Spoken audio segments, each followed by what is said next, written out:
So good afternoon, everyone. We are just really pleased to be a part of this panel here. I'm pleased to moderate this panel, which is Dollars and Change, Rewriting the U.S.-Africa Business Script. And I think all of us have a strong sense that Africa is indeed the place that we need to invest in. We need more capital to go there. We need to build out the infrastructure, both hard and soft, in order to drive trade amongst the Africans themselves, as well as Africa's place in the global trading system and economy.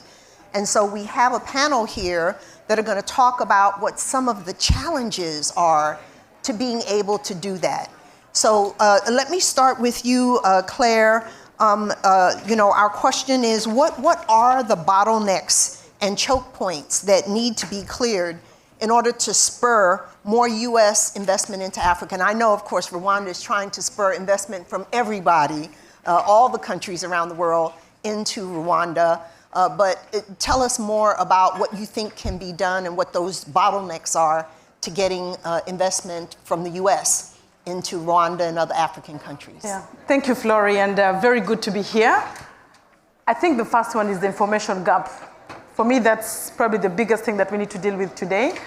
And we do get a lot of investments from the US. It's one of our top 5, but I think we could do much better. In Rwanda, for example, the last 5 years, we had about $800 million of investments from the US. I think the potential is much bigger than that. But I think the information gap, truly knowing African countries and what they have to present, what the opportunity is, and what the business environment is, and being accurate on that information gap. I mean, many times we think Africa, all the negative stories that we read about. But can you imagine there's an African country that ranks 6th safest in the world? Can you imagine there's an African country that it takes just 6 hours to register a business, and whose business environment is ahead of countries like Netherlands, Italy, Belgium, among others? Can you imagine there's an African country like that? Can you imagine there's an African country that has been consistently growing, except for the first year of COVID-19, at an average of 7 to 8% for like 15 years? Can you imagine there's an African country that ranks among the top 8 in the world when it comes to gender parity? There's an African country, and there are many African countries like that. But do you know which African country that is? Rwanda. How'd we guess? So I think that knowing a country, and for many Americans to know that there's a country that is actually like that, there's a big information gap there. So I think doing your homework, being able to know the country, talking to, not just sitting on your computer and reading what Google tells you. There's a lot you can learn from Google, but talking to businesses on the ground. Today we have an American Chamber of Commerce in Rwanda, talking to the people that are actually there. It has 70 members. It's a very new organization, but learning, doing your homework, but most importantly, come and see the country, because you will open your eyes and learn a lot more than Google will ever tell you. Thank you so much, Claire. And Shepo, from the perspective of Harith General Partners, you've been investing in the continent for quite some time. Tell us what it is you think needs to happen to drive more investment. Okay. Thanks I think perhaps just to add on to what Claire has been saying, I think it's exactly that. I think we must, like any other region, first and foremost, I mean, capital, talent and content, maybe in the form of information, they're going to go where they're respected. Capital and talent, that's what it's going to do. And from a point of view of coming to the continent, it must first know that it's going to get a return, it's going to be respected, it's going to be engaged in a manner that it wants to be, it's going to get an appropriate return, because it comes from somewhere where all of that is expected. And on that basis, it's not from a continental point of view. We're also talking about 54 countries, which have many cities, in as much as we can look at Europe as made up of all this connection of many cities. I mean, you can also look at the continent from a point of view of all this connection of many cities which are urbanizing. I mean, by 2040, you'll have 31 cities on a continent which will have more than 5 million people. That's the way you should look at it. So from an investor point of view, having that information properly sort of sanitized and knowing what you're going to do with who, how, I think that's what it needs to be. And then, but also knowing that you're going to go to an environment which is welcoming, you're going to get your return, and all those issues. I think all those are key for any investor, and it's a two-way street. The capital needs to inform itself, but I think also as Africans, we need to do our bit in terms of bringing our long-term game to the party. And I don't think we do enough of that. We need to be realistic. There's parts that we need to address to ensure that we can partner on that basis when you get to the table. And Shepa, I want to come back to you, hopefully in a second round, to ask how much you think that the African Continental Free Trade Area that's bringing together all of the 54 countries on the continent into one harmonized and unified market, integrated market, how much of a difference will that make for investors in terms of facilitating greater investment into the continent? But let me go to Jacqueline now, founder and CEO of Acumen. Jacqueline, Acumen has been investing also for many years on the continent. Tell everyone what Acumen is doing in Africa. Sure, and also just building on Claire and Seppo as well. So we have 56 companies out of 150 in our portfolio. We invest across the capital spectrum, which I think in part gets to what you're saying, from philanthropic-backed patient capital, which allows us to take risks when markets haven't yet been developed. Once those companies develop, then we have a series of what will soon be about 700 million in for-profit impact funds with different kinds of capital, and that's important because I think that something that holds investors back is both perception of risk and pricing of risk. Perception, to your points, there's so much economic opportunity in certain countries and certain markets. We invested patient capital in one Ethiopian chicken company when they didn't have any chickens. The industry was very broken. Today, that company is not just in Ethiopia, but is in Rwanda, Uzima, and it's moving very quickly to 10 African countries. This year alone, we'll have 16,000 agents, 2,000 employees, selling chickens to millions of smallholder farmers and producing 5 billion eggs. So when you look at entrepreneurs not just building businesses, but actually solving some of the fundamental problems of nation building, there's a real opportunity here. But we don't price risk. We look at it in terms of financial returns, not the impact returns. And we need a more honest conversation about different pools of capital and what's actually needed to solve the challenges, and to really give the entrepreneurs who are there the chance to do what they came to do. Wonderful. Thank you, Jacqueline. So Scott, you are the head of the U.S. Africa Business Center and have a fingerprint on and heartbeat of what U.S. companies are thinking about in terms of Africa. Like CCA, we are partners in supporting U.S. businesses on the continent. So how aware do you think U.S. investors are of the business opportunities on the continent? What are you hearing? Well, thanks, Flora. And you and I are truly partners in prosperity in this case. And we're talking to a room of the converted, right? You all know exactly what the opportunities are. The reality in the U.S. is it's the narrative, it's the education, and the consistency of engagement. I mean, our narrative in this country around Africa is pretty bad. When you have folks talk about tragedies and everything else, it tends to focus on the continent. And that's the horrible way to look at it. I was with President Ramaphosa this week, and he wanted to capture what was said in the room about what the investment strategy of American investors were into his country, because that's the narrative that we need to start pushing out there.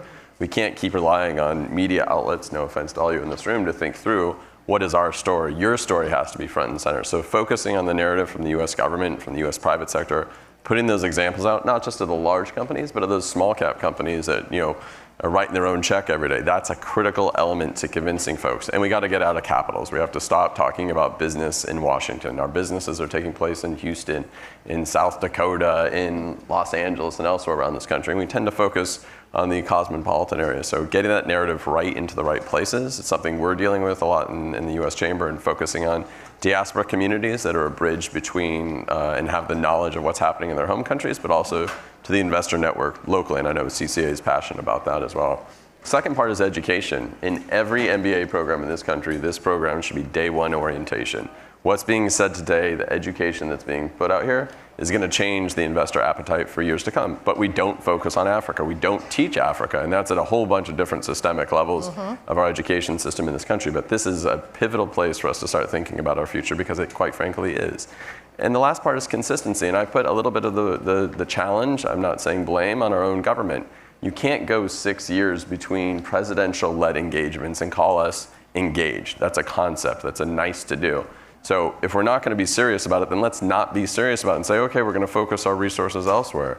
And so I put the power into the US government to say, what is it going to be consistently year over year that we want to do and engage with? And I do want to end on, we have to stop lecturing our African partners. We tend to show up in the room and lecture about what's wrong with your country, how you need to change things, and what everyone else wants.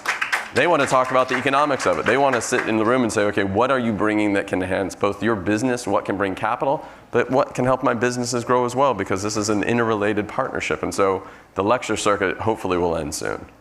Well, thank you, Scott. So that actually touches on the narrative issue, touches on this issue of perception of risk in Africa versus the reality. You know, you get a lot of people who say, ooh, investing in Africa. But, you know, of course, many U.S. companies have invested in regions of the world that were considered quite risky at the time that they went in, even going back to when major investments were made in China or, you know, in the former Soviet Republic countries, or, you know, they've invested in places that were risky in the past. But this narrative that Africa is a risky place to do business doesn't seem to align with reality. You know, people talk about, we heard President Adesina earlier saying, you know, Africa is a good investment to make. And mitigating risk is important. So Claire, share with us sort of thoughts about what would you tell people about who are nervous or think there's a major risk in coming to Rwanda or any of the countries in the East Africa region or the continent writ large? What do you say about why they should not feel that there is a great risk? Well, I think first of all, they should talk to people that are there, that are doing business there, because that will help them see that it's possible. If you look at some of the examples we have in Rwanda from the US, Zipline is a drone company. It was a startup from Silicon Valley. They had an idea, but they had no place to try their technology. We partnered with them in Rwanda. We accommodated their needs. We set up regulations that allowed them to test their technology, and they used drones to deliver blood. Today, that company is valued at about $4 billion. It came back to the United States, and having tested their technology in Rwanda, it's now supplying the services here in the US and entering deals with Walmart and big companies to deliver products across the US and many other places in the world. So Zipline is an example, learning from what they did, how they came to Rwanda, how they succeeded, and now they've become a much bigger global company, but whose technology started in Rwanda. I think that's an example to look at. The other example I'd look at is also in agriculture, for example. Talking to countries and understanding what their priorities are. I think that's the homework that needs to be done, because if you go and invest in a company, in a sector that a country finds a big priority, they will work with you to make it successful. One Acre Fund is a social enterprise from the US that is doing great work, impacting more than 700,000 farmers, helping them to increase their productivity by 30%, and farmers are paying back the loans that they're giving them in buying fertilizers and improving their inputs to agriculture. That's an American company, a good example right there to look at. Ampersand, a company that came to Rwanda from the US, founded by an Australian American, came to Rwanda and said, look, I'm looking at improving public transportation for motorcycles, because in Africa, in Rwanda, and many countries, motorcycles are used as a public transportation means. But I'm looking at changing them from using fuel to using electricity, electric motorbikes. New idea that required some kind of research to look at the weather, to look at the dust, and to really create a motorcycle that is conducive to a market like Rwanda. Ampersand came to Rwanda, we had no regulation on e-mobility. But when they engaged us and we saw the opportunity, we quickly came up with a regulation and incentives for e-mobility. Within a few months, we were able to publish that, and now we have about 6 companies that are looking at e-mobility in Rwanda. So the best way, I think, is to engage the governments, understand what their priorities are, where they're going to be working with you to improve, engage businesses that are already doing the business. Once you understand that, then you can look at many other sectors. And Rwanda today, we're looking for investors in digital, we're looking for innovations, and we will partner with you. We've set up a Kigali International Financial Center. If you're a fund, a holding company, we are accommodating investments for the Kigali International Financial Center. In manufacturing, we're looking for investors there. In mining, and the green economy. So if you're here and you're in any of those sectors or any other sector, education, skills, talent, very important. Again, another example from the US, Carnegie Mellon University. They are in Rwanda. They're training about 300 Africans, not only Rwandans, within Rwanda. Talk to Carnegie Mellon University. If you're in skills development, if CMU, a top engineering school in the US, can succeed in Rwanda, surely if you're looking at skills development, you too can succeed. So just talk to them. Talk to investors that are already there. They will take away the fear that you have. Okay, thank you, Claire. So, Shepo, let me put you on the spot. You know, we hear 2 things, that there isn't sufficient capital going into Africa. I think someone said the other day that intra-African investment is only at 4%. I think trade is at about 17% amongst Africans. But the other thing that people say is, oh, no, there's a lot of capital, they're just not sufficient bankable projects.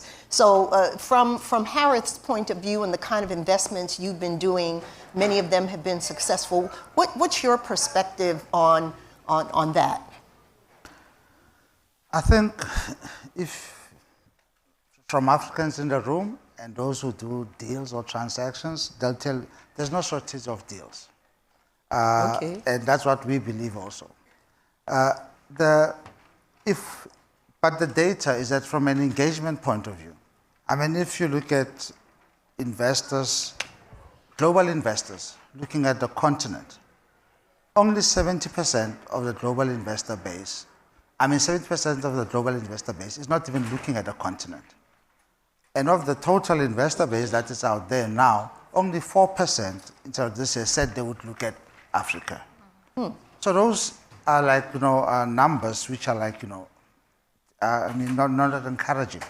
If you look at, a subsector of that, you look at perhaps like on the infra side of things, and just for the first half of this year, all the regions have like already attracted in excess of at least $1.5 billion in terms of just a subsector of infrastructure or digital infrastructure investments or funds, or that have closed for the first half of this year.